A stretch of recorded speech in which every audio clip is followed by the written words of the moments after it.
bien. Moi ça va. Alors aujourd'hui, je te retrouve pour une nouvelle vidéo. Une nouvelle vidéo ASMR bien entendu. Alors dans cette vidéo, je vais essayer de parler un petit peu plus près de la caméra. Ce qui ne va pas être évident. Mais comme on me l'a demandé, je vais essayer de m'y forcer. Voilà. Alors, cette nouvelle vidéo sera une vidéo spéciale top 10 de mes séries télévisées favorites. Je pense que c'est une vidéo que l'on m'a demandé aussi, d'ailleurs, si je dis pas de bêtises. Alors, on va voir ça un petit peu. Alors, pour débuter ce top 10, la première série que j'ai choisie pour ce top 10, il s'agit de The Walking Dead. Alors pourquoi The Walking Dead? Eh bien, disons que de toute façon il n'y a pas de préférence, c'est-à-dire que c'est un top 10 qui regroupe les séries télévisées que je préfère, mais pas spécialement dans l'ordre de préférence. Ça n'a pas vraiment d'importance. Alors, The Walking Dead, pourquoi j'aime cette série? Eh bien tout d'abord parce que depuis mon plus jeune âge, j'ai toujours adoré les films ou les séries qui avaient pour sujet bien, les morts vivants, les zombies, tout ça. C'est vraiment ce thème que j'adore dans les films d'horreur par exemple. C'est vraiment le thème que j'adore. Pour un film d'horreur en tout cas. Je suis pas spécialement fan du gore gratuit, mais dans le thème zombie, ça me va très bien. Alors j'adore cette série parce que tout d'abord, eh bien, elle est très axée sur le côté survival, le côté survie, avec les aspects psychologiques que cela peut engendrer. J'adore tout particulièrement dans cette série, c'est les acteurs qui incarnent les personnages principaux dans leur globalité. J'ai notamment une préférence pour Andrew Lincoln qui incarne Rick Grimes.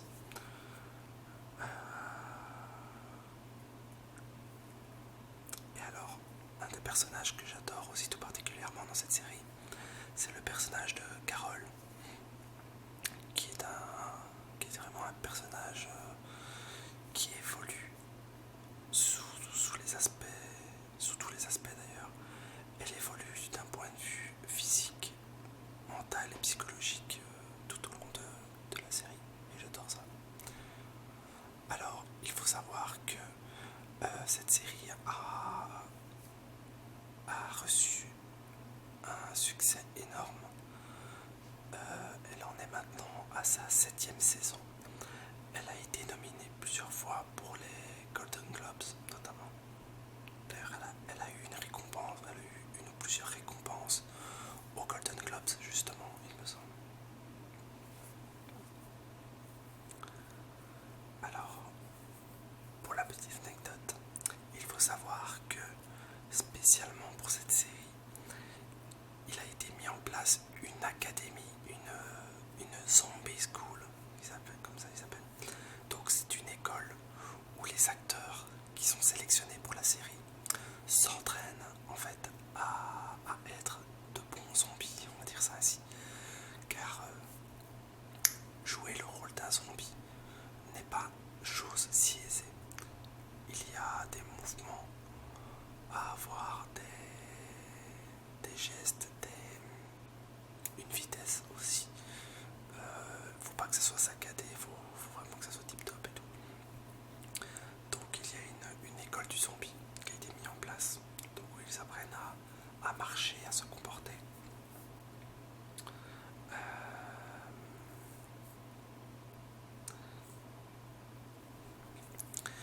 Il faut savoir aussi que les les zombies, au fur et à mesure de la série, ne se décomposent pas de la même façon. C'est-à-dire que, eh bien, il y a des maquillages qui sont très différents selon le fait que le cadavre, donc le zombie, soit un nouveau mort-vivant, ou alors un mort-vivant qui a déjà plusieurs mois, plusieurs années dans la série. Et donc, forcément, celui qui est là depuis plus longtemps, eh bien, sera plus décomposé, etc. C'est vraiment très bien fait. Alors, il faut savoir aussi que pour cette série, il y a beaucoup de mannequins animatroniques, donc des robots avec un squelette en latex, enfin un squelette en fer, plutôt un robot, avec un corps en latex, maquillé, etc. Il y a beaucoup de poupées animatroniques qui jouent dans la série, notamment. Alors, la deuxième série que j'ai décidé d'inclure dans mon top 10, il s'agit de Breaking Bad. Alors, Breaking Bad, qu'est-ce que c'est? Eh bien, c'est une série américaine. Elle est d'un genre action dramatique. Alors, c'est une série qui nous emmène dans l'histoire, très dramatique, c'est le cas de le dire, de Walter White. C'est un brillant instituteur, un brillant professeur de chimie et un père de famille. Alors un jour, ce monsieur, Walter White, apprend qu'il est atteint d'un cancer du poumon. Pour ne pas voir sa famille plongée dans les dettes liées au traitement de son cancer, ce monsieur tombe dans la criminalité et décide de mettre ses connaissances à un but, disons, pas très correct. C'est-à-dire qu'il va se mettre en fait à cuisiner de la meth, donc de la méthamphétamine plus précisément.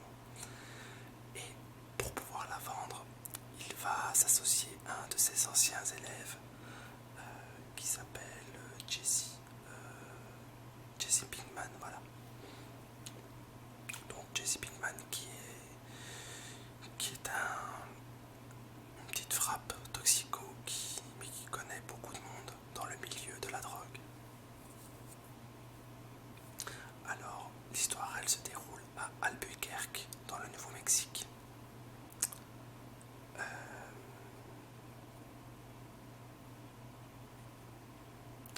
À l'heure actuelle, il faut savoir que c'est une des séries télévisées les plus... Comment je vais dire ça? Enfin, c'est l'une des meilleures séries télévisées américaines. Elle a reçu beaucoup de nominations par plusieurs critiques. Et elle a été nominée pour plusieurs Oscars.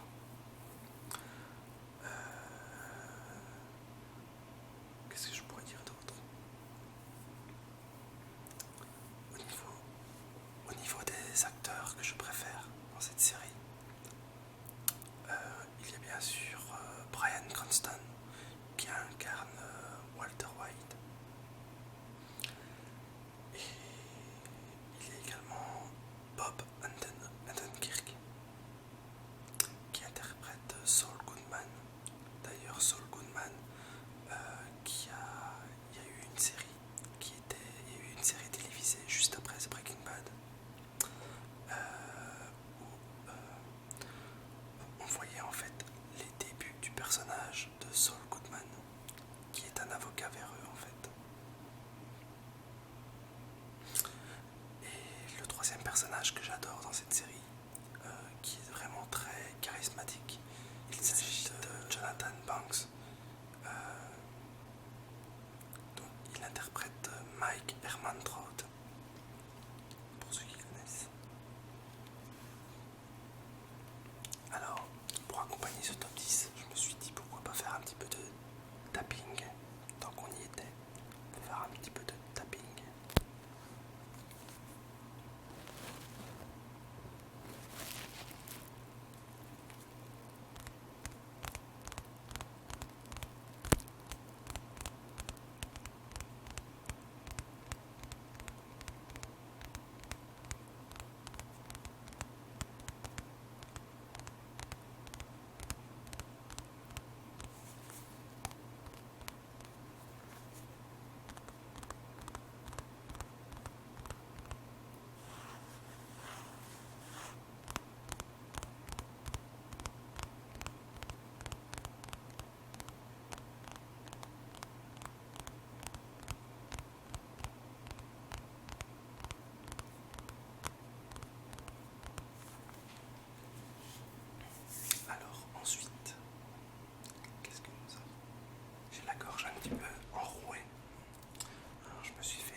ça par cœur. J'ai été voir sur internet. Je les cite comme ça, juste pour les citer. Voilà. Alors moi personnellement j'ai découvert cette série grâce à Netflix.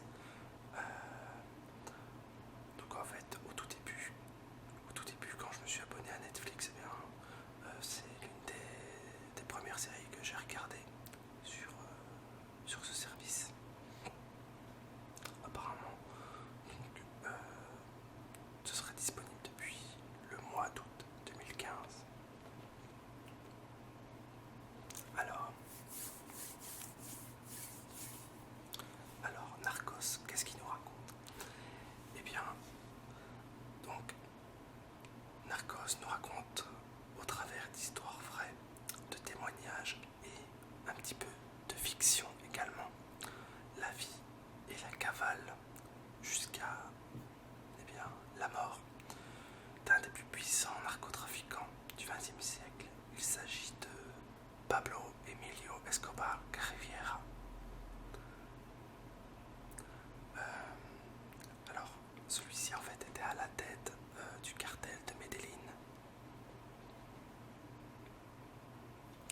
Donc, dans cette série, nous découvrons le bras de fer sanglant qui oppose justement les autorités colombiennes et américaines, notamment avec les services de la DEA pour anéantir l'organisation de Pablo Escobar et le capturer. Par ailleurs, ce qui rend cette série tout particulièrement attirante d'un point de vue action et historique, c'est l'intégration de photos et de vidéos d'archives.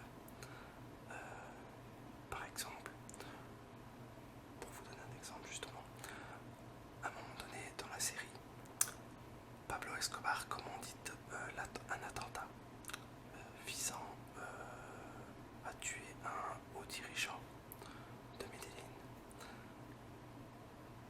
Mais cet attentat échoue et fait énormément de victimes parmi les civils. Et bien, tout simplement, la série propose des images d'archives de journal télévisé d'époque. Donc ça fait, comment dire, ça fait vraiment une intégration entre la fiction et la réalité. Ce qui offre une expérience très, comment je voudrais dire, on se sent vraiment plongé dedans, on a l'impression d'être dans le moment présent en fait. Au niveau des personnages que j'ai tout particulièrement appréciés dans cette série, il y a bien entendu Wagner Moura. Donc il s'agit de l'acteur qui interprète Pablo Escobar. Il a vraiment un jeu époustouflant, il incarne parfaitement le personnage, je pense. Car j'ai vu une autre série qui traitait aussi du sujet de Pablo Escobar. Mais franchement, lui, il a tout surpassé, je trouve.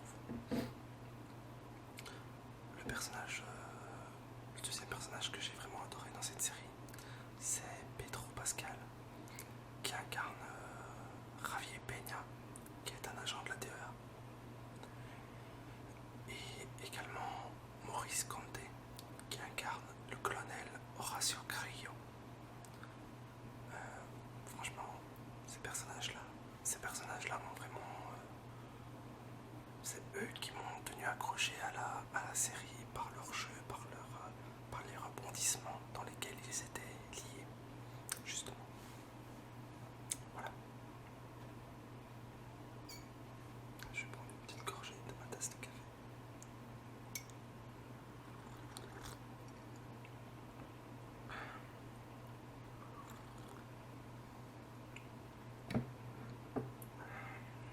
Ça fait du bien.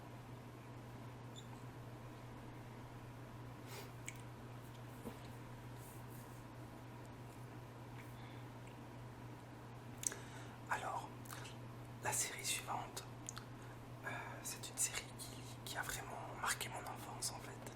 C'est une très vieille série.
Steve Urkel, interprété par MC Hammer. Enfin, MC Hammer, c'est son nom de scène. C'est Jaleel White, évidemment.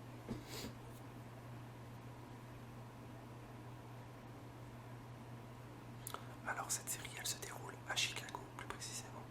Donc entre les années fin des années 80 et jusqu'à fin des années 90. Elle a été notamment diffusée sur des chaînes telles que TF1 avec le Club Dorothée, puis plus tard en Belgique sur AB3, AB4, la 1, la 2, ce genre de chaîne. Voilà.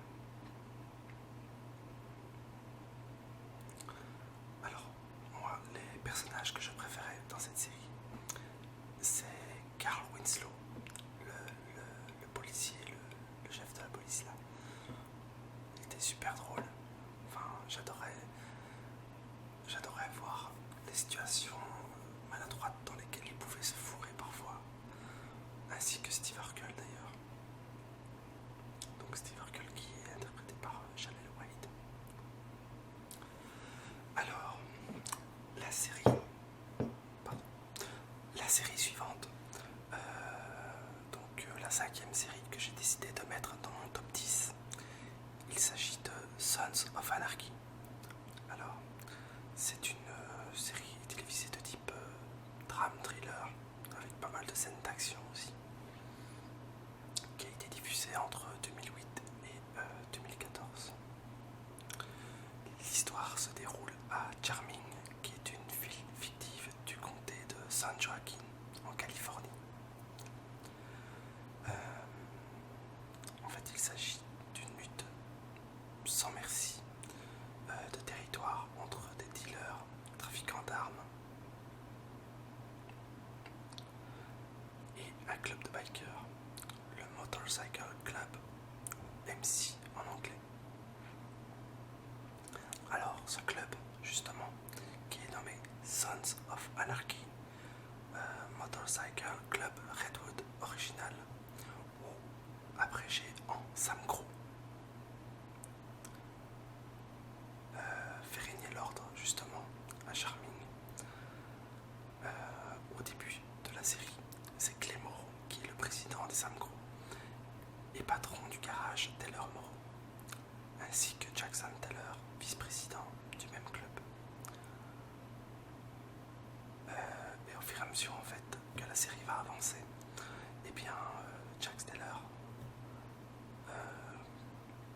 qui est parfois surnommé Jackie Boy par sa maman, va prendre du galon justement. Alors il va remuer le lourd passé de sa mère Tara.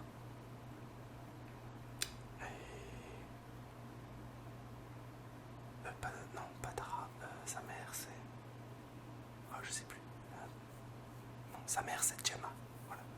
Donc la mère de Jack, Gemma, a fait des choses très crapuleuses dans son passé. Et Jack Steller va remuer ce passé et tout doucement monter à la tête du club de SAMCRO. Enfin voilà, je vais pas trop spoiler non plus l'histoire, ça c'est pour vous poser les bases de cette série. Donc bien entendu, si vous comptez regarder l'une de ces séries, je préviens tout de suite, enfin je devrais peut-être le dire en début de vidéo ou dans la description, il y a un gros risque de spoil, malheureusement. Voilà. Alors, au niveau de mes acteurs favoris dans cette série, il y a Charlie Hunnam dans le rôle de Jack Steller. Il y a également Katey Sagal dans le rôle de Gemma Taylor. Et Maggie Siff dans le rôle du docteur Tara Knowles.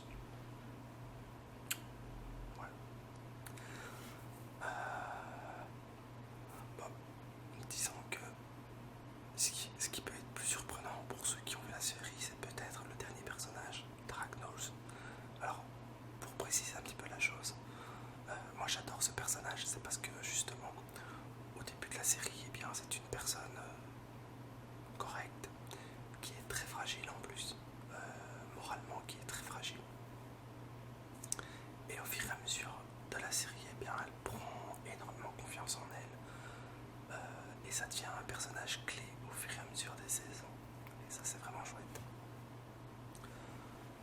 En 6e position, j'ai décidé de mettre Orange is the New Black.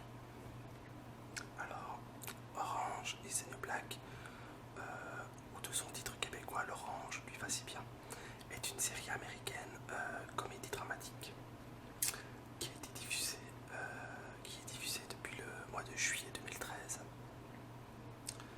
Alors, dans cette série, nous découvrons en fait comme personnage principal Piper Chapman. En fait, elle est incarcérée dans une prison de sécurité minimale pour une durée de 15 mois pour avoir transporté des valises d'argent issues du trafic de drogue de son amante de l'époque, Alex Vos, 10 ans auparavant.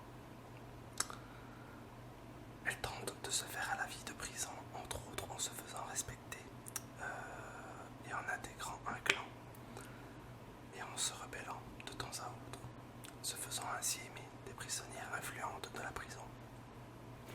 Voilà pour les bases, je n'irai pas plus loin dans le détail. C'est une série qui vaut vraiment la peine d'être vue.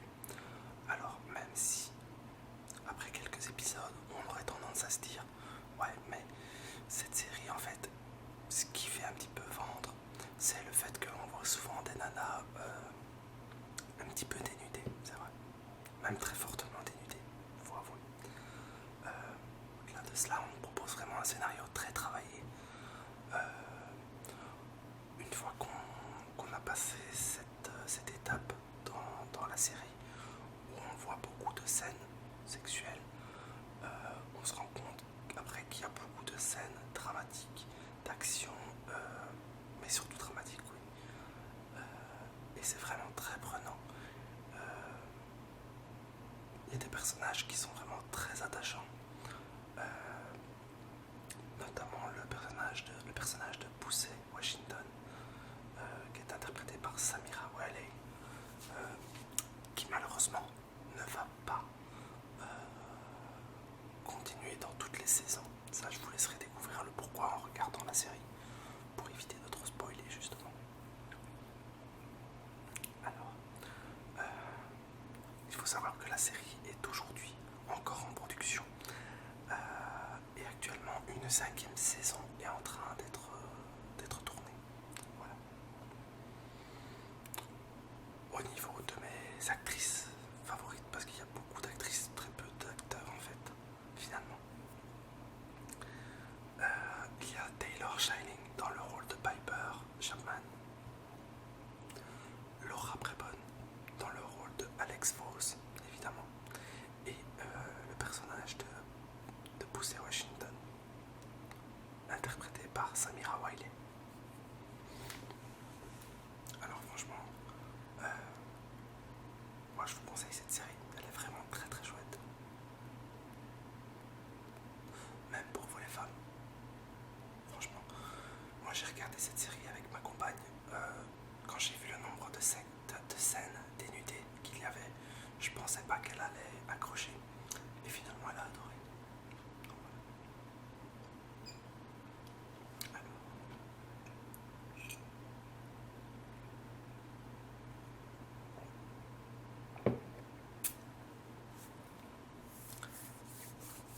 Alors, la série suivante, c'est une série qui est très très très connue.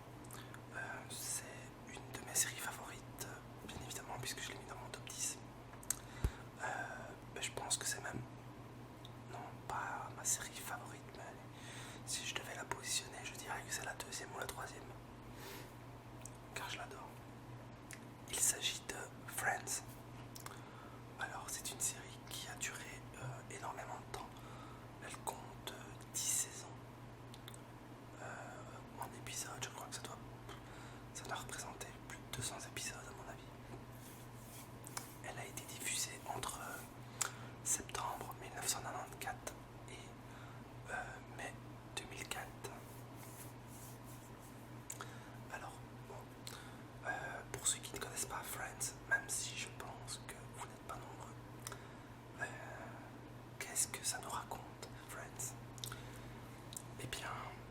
Friends, ça nous raconte l'histoire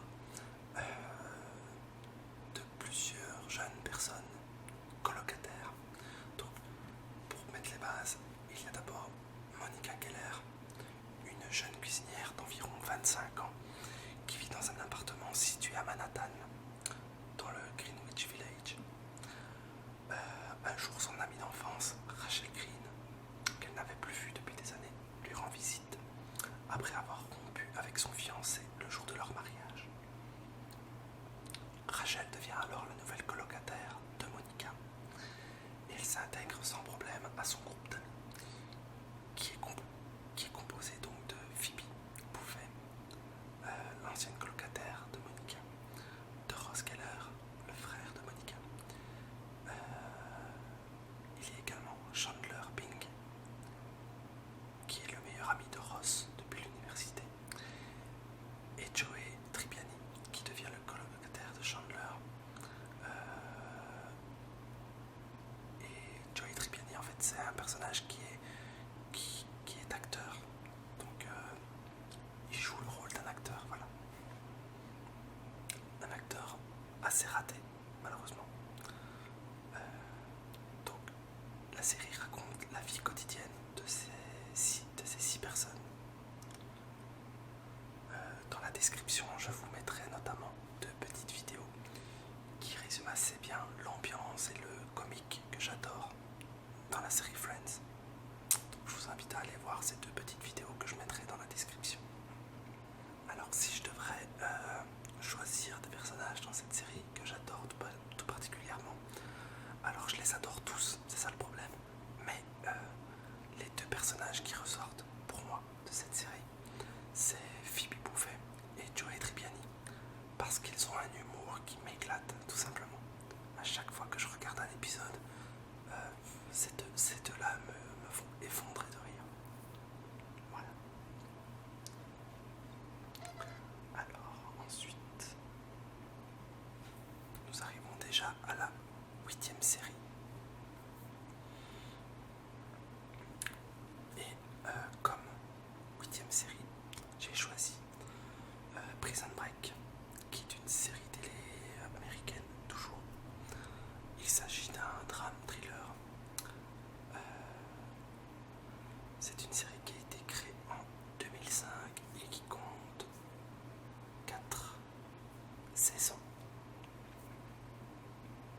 Alors, en fait, l'histoire nous emmène donc dans un complot immense dans lequel Lincoln Burrows, un petit truand, est accusé à tort d'avoir tué le frère de la vice-présidente des États-Unis.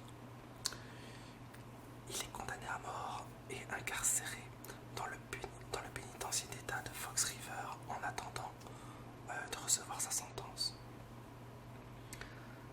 Convaincu qu'il est innocent, son frère, Michael Scofield, qui est un brillant ingénieur en bâtiment, va tout mettre en œuvre en fait pour le faire libérer. Et à tort de réussir de le faire libérer, il va l'aider à s'évader de cette prison.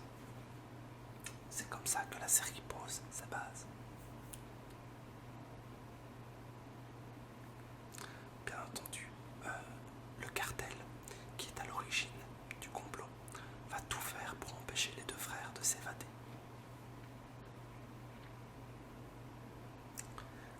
Il faut savoir qu'en 2006, cette série a été récompensée par le People's Choice Awards 2006, donc pour la meilleure nouvelle série dramatique. Alors franchement, moi c'est une série que j'ai adorée. Malheureusement, la fin de la série, j'aime pas trop. Je trouve que la fin de la série a un petit peu été bâclée par les producteurs. Je pense qu'ils en avaient un petit peu marre, tout simplement. Mais ça reste une très bonne série, malgré tout.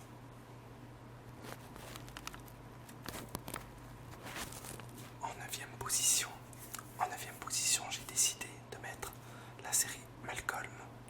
Alors, c'est une série très second degré, très marrante aussi. C'est une série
deuxième saison.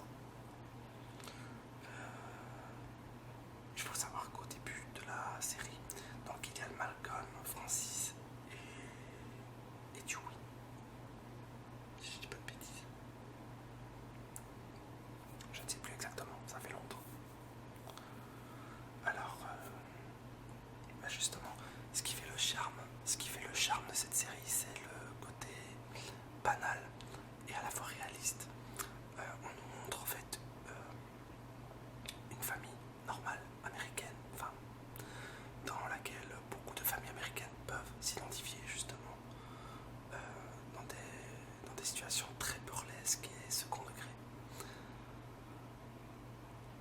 Alors, il faut d'ailleurs préciser que c'est dans cette série que l'acteur Bryan Cranston se fut remarqué et lança sa carrière avant de cartonner en 2008 avec le personnage de Walter White dans la série Breaking Bad. C'est le même personnage. Ouais. Ça explique peut-être pourquoi j'ai autant adoré les deux séries. L'acteur y est peut-être pour quelque chose aussi.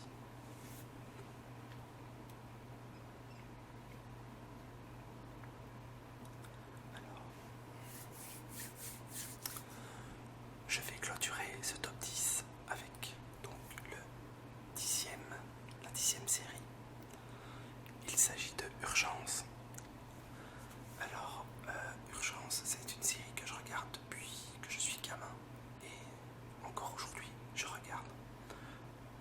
Pourtant, j'ai vu tous les épisodes, mais quand je zappe à la télé et que je tombe sur cette série-là, je reste scotché malgré tout. Pourtant, j'ai déjà vu, mais je regarde. Alors, pour ceux qui ne connaissent pas, toujours, je vais détailler un petit peu cela. Alors, c'est une série de type drame médical qui a été diffusée à partir de septembre 94, donc septembre 94, jusqu'au mois d'avril 2009. La série compte 300 épisodes d'environ 30 ou 40 minutes, je pense. Alors, cette série, en fait, elle met en scène la vie du service des urgences de l'hôpital universitaire du Cook County de Chicago, et par extension celle des personnes qui le fréquentent. C'est un petit peu une sitcom en fait, c'est un petit peu le même principe. Mais ce qui est très intéressant, c'est de revenir sur les origines de cette série. En 1974, l'écrivain Michael Crichton écrit un scénario basé sur sa propre expérience en tant qu'interne en médecine dans les urgences surchargées. L'idée ne se concrétise pas et Crichton se consacre à d'autres projets. En 1990, il publie le roman Jurassic Park, qui est ensuite adapté en 1993 au cinéma par Steven Spielberg. Les deux hommes collaborent étroitement au projet. Crichton propose alors le scénario d'urgence à Spielberg, mais ils décidèrent d'en faire un pilote pour une série télévisée plutôt qu'un film. Le script original de Crichton est quasiment inchangé, mis à part le fait que le personnage de Susan Lewis devient une femme au lieu d'un homme, et celui de Peter Benton devient un Afro-Américain, pour être plus en corrélation avec justement, comment je veux dire cela, avec l'ambiance des années 90.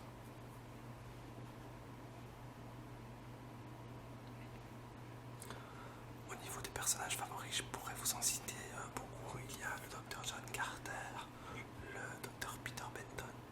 J'aime bien, il a un côté un petit peu, comment dire, un petit peu rebelle, comme ça il se laisse pas faire. C'est un peu chouette. Un des personnages que j'ai adoré aussi dans cette série, c'est le docteur Robert Romano, qui est incarné par Paul McCrane. Si vous vous souvenez bien, c'est ce même personnage qui joue dans Robocop. Voilà. Alors, ce top 10 touche maintenant à sa fin.